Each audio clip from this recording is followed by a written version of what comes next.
Hi everyone, welcome to my channel, Integrated MedNotes. In this video, I will discuss about Pancoast tumors. Pancoast tumors are lung cancers arising in the apex of the lung, located in the superior sulcus, a pleuropulmonary groove formed by the subclavian vessels.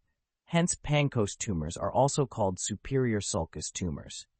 The majority of Pancoast tumors are non-small cell lung cancers, most commonly adenocarcinomas or squamous cell carcinomas, though about 5% of cases are small cell lung cancers.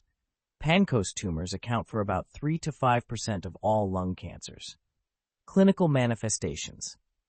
Due to the peripheral location of the tumor, pulmonary symptoms such as cough, hemoptysis, and dyspnea do not generally occur until late in the disease course. Instead, most patients with Pancoast tumor often present with constellation of signs and symptoms due to tumor's invasion or compression of adjacent structures, including shoulder pain, which is the most common initial presenting symptom of Pancoast tumors. The pain results from invasion of the brachial plexus, parietal pleura, first and second ribs, or vertebral bodies.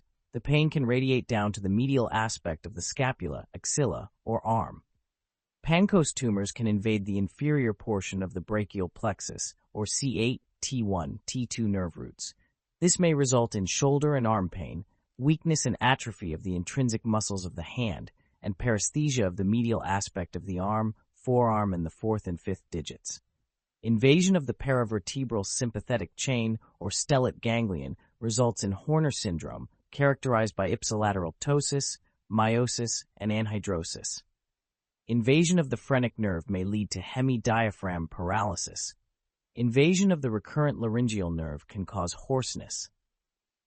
If the tumor compresses or invades the superior vena cava, patients may develop SVC syndrome, characterized by facial plethora, venous distension, and swelling of the head, neck, and upper extremities.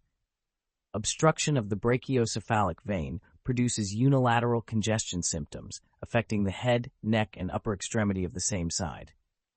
Pancoast tumor can invade the intervertebral foramina in 5% of patients and may cause spinal cord compression and paraplegia. Now let's discuss Horner syndrome a little bit more in detail. Horner syndrome is characterized by the classic triad of ptosis, meiosis, and anhidrosis. It results from a lesion to the sympathetic fibers that supply the face. The cause of Horner syndrome varies with the site of the lesion. One cause of Horner syndrome is compression or invasion of the preganglionic sympathetic fibers by a Pancoast tumor. Let's see the oculo-sympathetic pathway and the structures it innervates. The oculo-sympathetic pathway is of three orders of neurons. 1. The first-order neurons.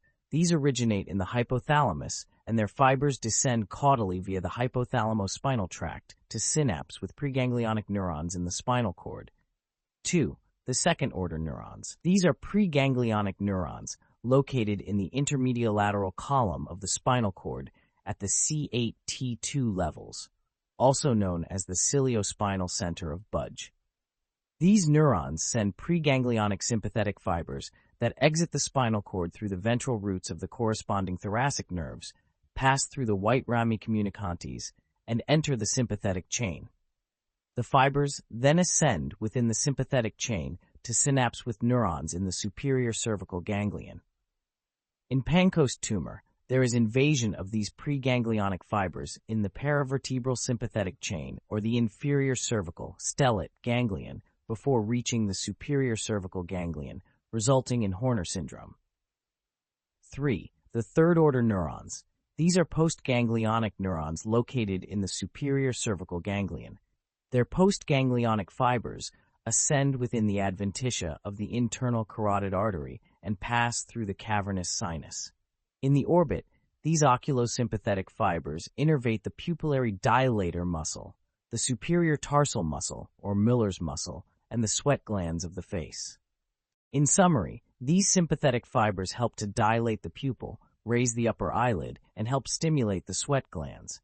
If a Pancoast tumor compresses or invades these sympathetic fibers, it leads to Horner syndrome, characterized by 1. Meiosis, or pinpoint pupil due to impaired contraction of pupillary dilator muscle. 2. Ptosis due to decreased contraction of superior tarsal muscle. Ptosis is drooping or falling of upper eyelid, resulting in narrowed palpebral fissure. The levator palpebrae superioris, which provides the major component of upper eyelid elevation, is unaffected in Horner syndrome. The superior tarsal muscle assists the levator palpebrae superioris muscle in elevating the upper eyelid.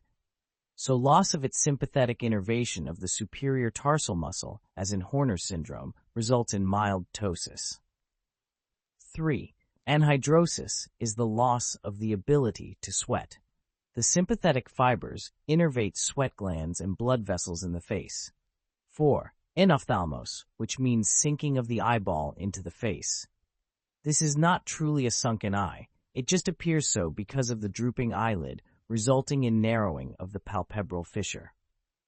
For the diagnosis and treatment of Pancoast tumors, please watch the video about lung cancer in my YouTube channel.